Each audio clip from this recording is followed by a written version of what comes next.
тағдыры шешілген құтты да қасиетті мекен.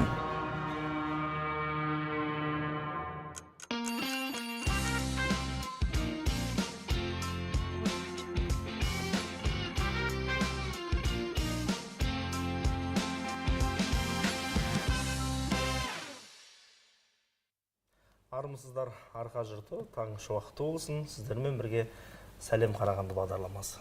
Таң нұрлы болсын, құрметті көрермен. Әдеттегідей Сәлем Қарағанды хабары 1 сағат бойы сіздермен тікелей эфирде болады. Эфир тізгінінде әріптесім Қасымхан Ғалым және мен Айдана Бекқалиқызы. Енді алда бүгін жұма, алда 2 күн демалыс. Жалпы жексенбі күні аналар күні екен естеріңізге тағы да сала кетейік. Айдана, дұрыс айтасыз, анадан асқан қамқор, мейірбан жан жоқ шығар. Енді баламның маңдайына кірген шөгір, табанына кірген шөгір менің маңдайыма кірсін дейтін сондай тілеуқор аналарымыз аман болсын дейміз. Аналар мерекесі құтты болсын. Құрметті көрермен, осы жерде естеріңізге сала кетейік. Бізге қоңырау шалуға болатын және де осындай мереке қарсаңында аналарыңызды өздеріңіздің мерекемен құттықтасаңыздар да болады. Ол үшін төменде көрсетілген 41 11 30 41 27 12 сондай-ақ 8700 672 55 24 нөміріне хабарлассаңыздар болады. Құрметті көрермен, біз міндетті түрде сіздердің қоңырауларыңызды күтеміз. Енді Айдана 24 қыркүйек күні Кеншілер мәдениет сарайында бір тамаша кеш өткелі тұр. Қасымхан, дұрыс айтасың. Жалпы ақын, композитор, мәдениет саласының үздігі Төребек Құтжанов ағамыздың көңіл сырлары атты шығармашылық ән кеші болады. Сол бүгінгі кештің енді жұлдызды қонағы десек те болады. Ақын ағамыз біздің Төребек Құтжанов ағамыз біздің студиямызда қонақта. Қайырлы таң аға. Әңгіме өрбітетін боламыз. Қош келдіңіз, көңіл күйіңіз қалай? Жақсы. Қалай жеттіңіз? Жақсы жеттік. Ертерек келдім. Тамаша. Енді аға, бір берген сұхбатыңызды айтып қалған екенсіз. Енді журналистер сұраған ғой сізден, шабыт қалай келеді деп. Шабыттың қалай келетінін мен білмеймін. Бірде келеді, әндердің барлығын жазып тастаймын. Кейде болады, ешқандай дүние жазбаймын деп. Бірақ сөйтіп жүріп, 100-ден аса өлең шығарған екенсіз. Бұның өзінде де бір шабыт бар шығар енді. Қай уақытта сізге шабыт келіп атады? Мен өзі басынан бастап айтсам, 18 жасымда жазыппын, 18 жасымда. Ең бірінші әнімді. Ол ән қазір ұмытылып қалды өзі. Ол уақытта мен өзімді өзім ойындамай жүрген адаммын ғой.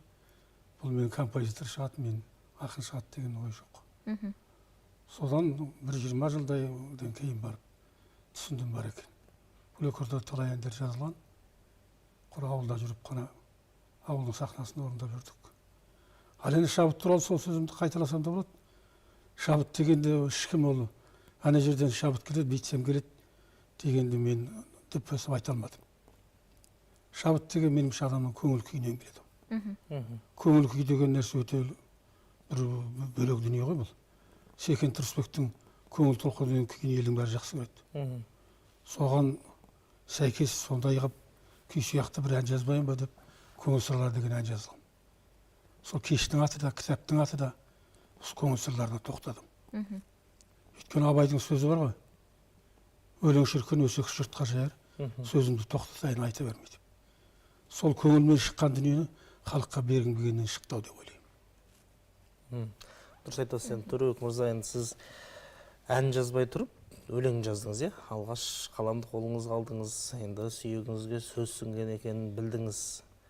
Сол бір алғаш өлең жазған кезеңдеріңіз қазір бір ұмытылмас тарихқа айналды десе де болады. Соны бір еске алсақ. Рас ол енді. Мен енді 6-шы класста бастадым өлең. 6-шы класста уақытта Қазақстан пионері бар. Соған хат жаздым. Біздің ауылда Рамазан берген деген кісі болған. Бұл тарихта атаған аңшының ізімен деген Максим Зубеттің кітабы бар. Экспедицияны даладан құтқаратын ол кісі. Сол кісінің бір әңгімесін өзінің аузынан айтып отқанды естіп, соны жазғаған әңгіме қып, Қазақстан пионеріне. Сол Қазақстан пионеріне жауап келді. Әлде ізденуің керек, әлде өзіңді өзің шынды айтыс, жалпы ойың жақсы деген осылай ғой хаттың бәрі. Одан кейін сол 73 жыл екен орталық Қазақстанға өлеңдерімді жаздым. Онда да осылай жауап болды. Содан кейін бұлардан бетім қайтты. Сосын өзіммен өзім жазып жүретін болдым. А мен жазған өлеңдерім көбісі әнге айналып кетті. Поэзия жазам деп ойлаймын, бірақ әнге айналады. Негізі поэзиядан гөрі мен өлеңді сөзімен қоса жазам. Ән туғанда, өлең туғанда өзі ән қоса туып отырады кейде. Кейде сөзді кейін іздеп отырамын. Әнімен қоса? Әнімен қоса бір кілт шығады, бір екі жол сөз. Сол екі жол сөз өзі, соны бір көңілім ұнатады, содан қайталап отырып сол әнге түседі. Одан кейін домбыраға саласыз? Домбыра, баян, мандолин осы үшеуін ойнаймын. Үшеуінде де ойнайсыз ғой? Ең бірінші мен өзі гармошкадан бастағам. Ол 6-шы класста. Өзі мен өнерге өзі тағдырым осыған алып келген.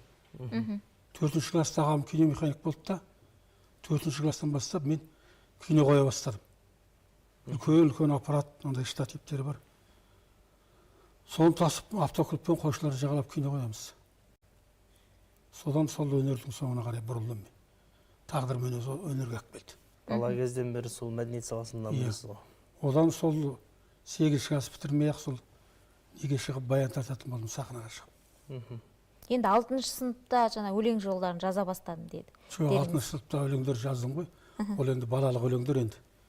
Оның қажеті жоқ деп ойлаймын. Сол 18 жасымда бастап жақсы айналыса бастадым. Енді сол кішкентай кезде қалам тербеген уақытта қандай өлең жолдарын жазғаныңыз есіңізде ме? Оның бәрі махаббат қой. Алғашқы махаббат. Енді 18-ге дейін адам не болады енді, соғай енді. Оны несін жасырады. Одан кейін де сосын мен өзі төселе келе адам негізі өзгереді. Өмір өзгертеді. Мына білім, көрген дүние, болып атқан оқиға адамға әсер етпей қоймайды. Мен сол кейінгі жылдары бұрынғы қалыптан өзгеріп, терма менен терме. Сосын бір мағыналы әндер жазуға көштім. Былтырғы майда берген концертімде Абайда махаббат туралы әндер жоқ. Сосын содан бері осы бір жылдың ішінде 5-6 ән жаздым ғой деймін махаббат туралы. Сол баяғы махаббаттарды еске түсіріп, соны әнге айналдырып жатырмын. Бәрекелді. Солай шығармашылығыңызды жаңғыртып жатырмын дейсіз ғой? Иә, енді менің бір мақтанатын жерім бар. Мақтан алам оған. 160-170 ән жаздым. Соның ішінде біреуінде сүйем деген сөз жоқ. Сүйем сені, жанып барам, күйіп барам, ондай сөз кездеспейді менде. Оны басқа тілмен берем. Мысалы? Әсерменен, суретпен. Енді күнді қалай сүйсең, ол да сурет қой енді. Адамдарға солай сүйесің. Жақсы адам жақсы көрсең, жаман адам жек көрсең, өзі айырып береді ғой дүние. Сондай дүние. Ол талант деген нәрсе, ол өзі қанмен де келеді ау деймін. Менің арғы атам, мен шөбересімін. 5 жорға деген кісілер болыпты. Оны менің туған жерім Жидел колхозы ғой, 54 жыл туғам.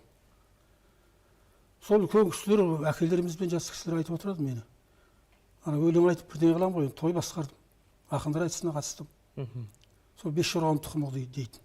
Ол уақытта 5 жорғаның кім екенін қайдан білемін мен? Кейін барып мынау тарихты аша бастадық қой. Содан кейін шықты. Әйтпесе. Тамаша. Соңғы бір жылда махаббат туралы 5-6 өлең жазып тастадым дедіңіз. Оның бір сырлары бар шығар енді. Алғашқы махаббаттан басталды ма мектеп кездегі, әлде 18-ден бері қарай ма? Жоқ, соның бәрі келеді ғой. Бәрі келеді. Солардан елес аласың. Кейінгі бір өлеңімде бар мысал үшін. Шіркін-ай қандай тәтті өткеннің елесі деген. Жасындай қайран дәурен, жарқылдаған, жастық-ау, күйлерің көп тартылмаған. Сыр айтпай сыршыл бақта сезім қалдау, құрбыға жан сырымды айтылмаған дейді. Аяулы сезім қалдау, мөп-мөлдір көзің қалдау. Ешкімге айтылмаған, жан жүрек сөзім қалдау. Осы жері қайырмасы дейсіз ғой яғни? Осы жері қайырмасы. Сол сияқты әндер мен мысал үшін айтып отырмын ғой. Бәрекелді. Жаңа талантты бастадым да аяғына аяқтамадым ғой. Сол 5 жорғадан кісілердің бәрі өнерлі керемет адамдар болған. Енді үлкендердің айтуы ғой, тарих қол. Ауызша тарих қой біздікі.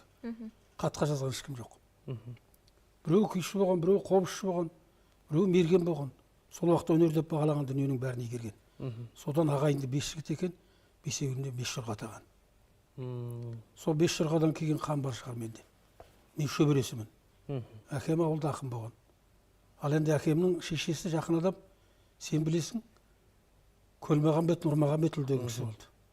әнші дейтін. Сол кісі менің ұстазым. Мен өзім ұстаз санаймын. Ол кісі маған шәкірт бол деп айтқан жоқ. Бірақ қолынан келген үйретті.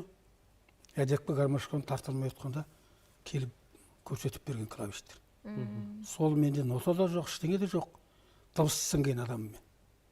Дыбысты жақсы айырады. Үнін меңгердім дейсің. Үнімен сол арқылы, сосын барып баянға ауыстым. Содан мандол тарттым. Домбыра, қара домбыраны қазақтың аяғынан тарттым. Сосын аллардың бәрі қалып қазір қара домбыра серігім.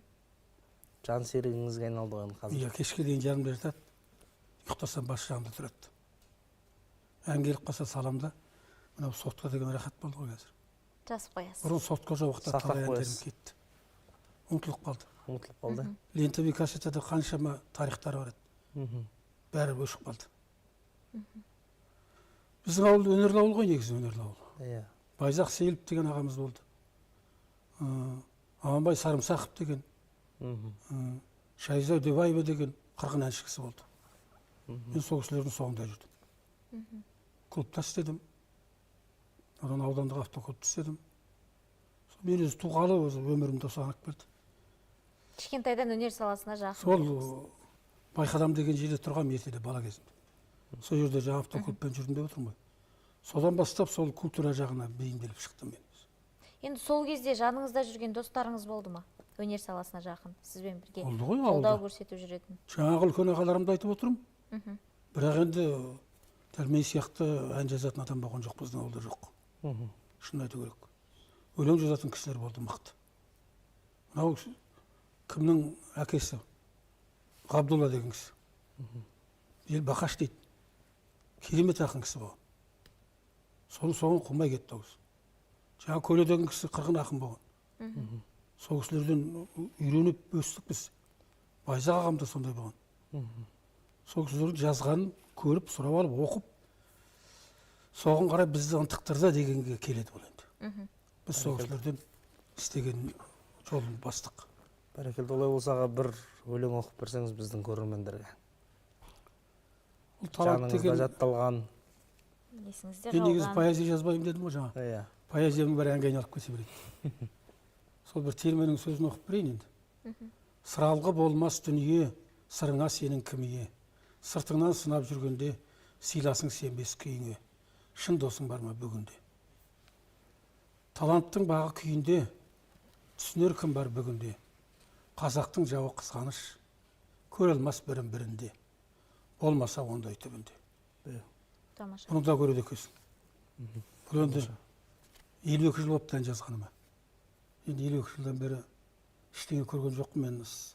Сара жолменен заулап келедім деген ол артық болатын шығар. Иә. Сырттан әңгіме айтатын да көрдік. Аяқтан шалатын да көрдік.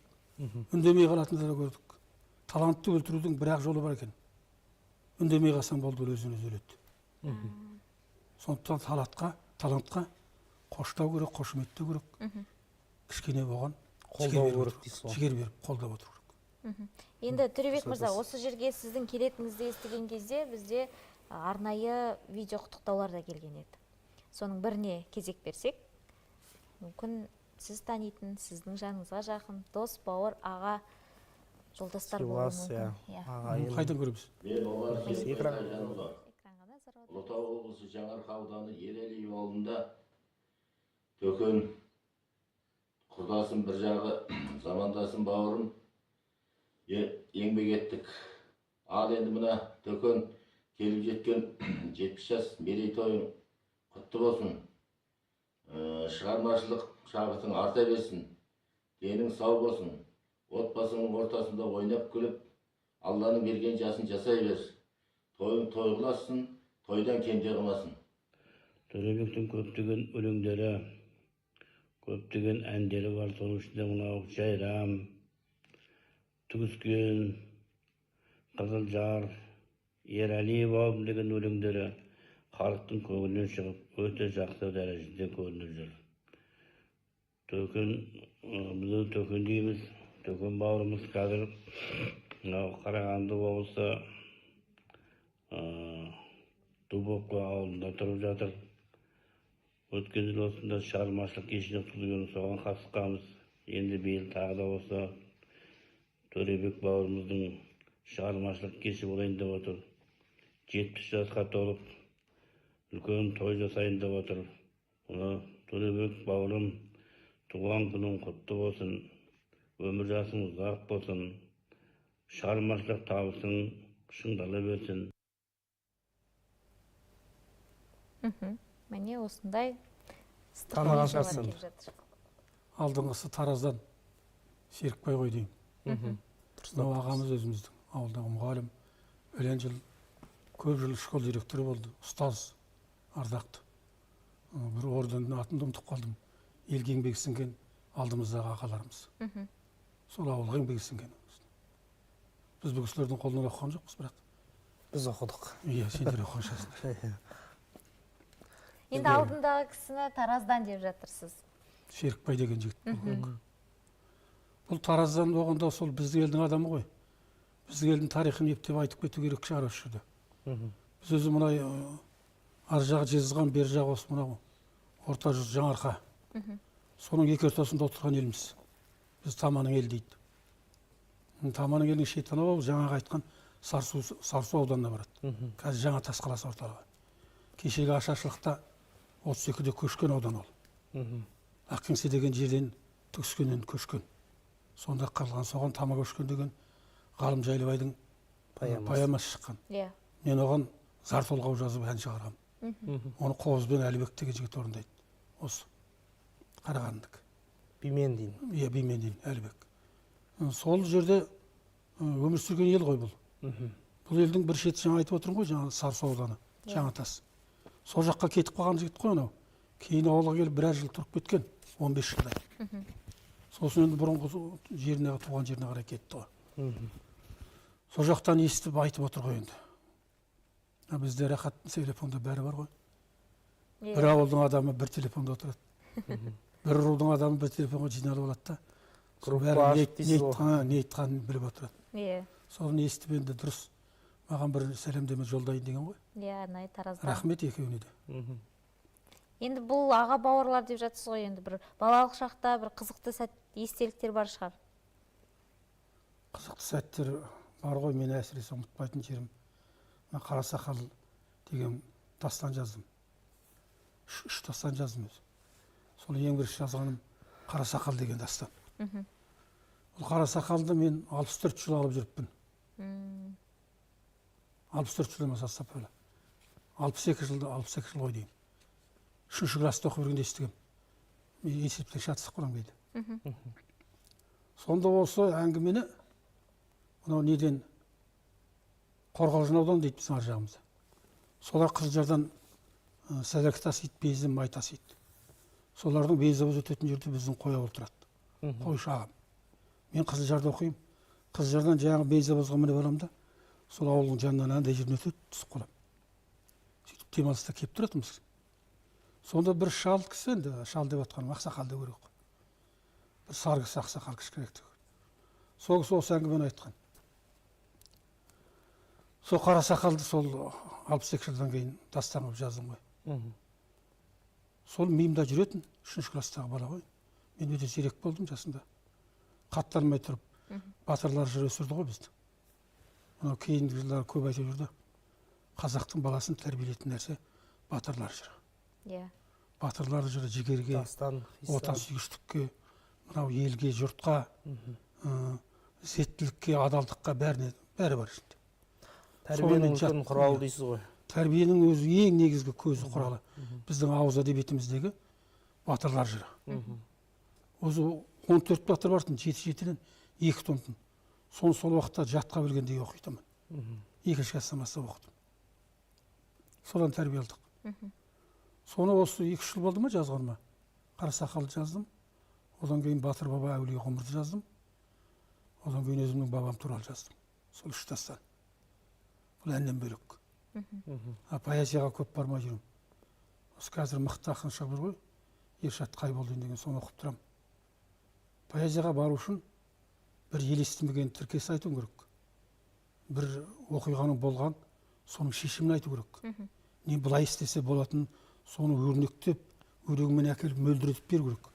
Оны мөлдіретіп беремесең ақын болып керегі жоқ. Сондай нәрсе. Ал әнге жеңіл керек сөз, дәмді сөз керек, жеңіл керек, тез жатталатын. Қазір соған үйрен. Иә. Енді Абайдан мықты емес қой. Адам айтады ғой Абай. Өлең сөздің патшасы, сөз сырасы, қиыннан қиыстырар ердарасы. Айту оңай, жүрекке жылы тиіп, жұп-жұмыр тегіс келсін айналасы дейді. Онда томпайып тұрған, қисайып тұрған нәрсе болмау керек. Иә. Сондай нәрсе. Енді әннің айналасында әңгіме қозғап жатырмыз ғой аға. Жалпы қазіргі шығып жатқан осы эстрада жұлдыздарының әндеріне, ол әнге жазылған сөздеріне көңіліңіз тола ма? Қандай баға бересіз? Енді қазақ елге баға беру үшін де өзінің бір дәрежең болу керек көпшілікке. Енді мен жасым келгендіктен айтуым болатын шығар. Ол енді жақсы да бар, өзі қайда барса жаман да бар. Өз бар дүниенің бәрін екеуден жаратқан ғой. Иә. Өлім бар да жаңағы өмір бар. Жақсылық бар да жамандық бар. Енді осының бәрін айналып келгенде адамның өз басына байланысты, әр адамның өз ақыл санасына байланысты. Енді қазір мына шоу бизнес деп алдық та, біз әлгі тым даңғазаға қарай бұрылып кеттік. Шоу бизнесін той бизнеске айналып кетті. Ол да жоқтың бұрын. Иә. Менің тыңдайтын әншілерім, шын айтайын, Нұрғали Нүсіпжанов, Ескендір Хасанғалиев, Сарат Иштіқұлова, одан кейін мына Мұңайменен шыққан Гүлбира Разиева, Люция Төлешева, Зейнеп Қойшыбаева, осыларды тыңдайтынбыз. Енді Суат Әбіс Сейітбер де болды. Сосын әлгі ағайынды Абдуллиндер сонда айтатын. Біз сонымен өстік. Біз шалқармен өскен адамдармыз. Шалқардың 50 жылдығы болды ғой жақында. Иә. Сонда бір айтқан мен шалқарды туралы. Радиоға барып. Сол шалқар тәрбиеледі халықты негізі. Төрек мырза, осы кезде сөзіңіз аузыңызда, бізде тағы да видео құттықтау бар екен. Тамашалауға экранға назар аударыңыз. Құрметті телекөрермендер, кісілік келбет пен өмірден түйгені көп деп жатады қазақ. Сөз саптауы мен сол өнерін қадір тұтатын, сөйлеу мәнерін көрініп тұратын абыз қара екендігі мойындаған деп айтсақ, артық айтқандық емес. Әңгімелерінен елдің болашағы мен өркендеп дамуына, ұлттық құндылықтар мен қазақи салт дәстүрлердің сақталуына, жаһандану заманында жас ұрпақтың ой санасы мен ойлау жүйесінің өзгеріп бара жатқанында алаңдамай тұра алмайтын нағыз қазақы қалпын сақтаған тұлға екендігі көрініп тұрады. Иә, кісілік келбеті мен өмірден түйгені көп деген пайымдау осы кісіге арналғандай. Құрметті Төребек Құтжанұлы, Түркістан облысы Ордабасы ауданынан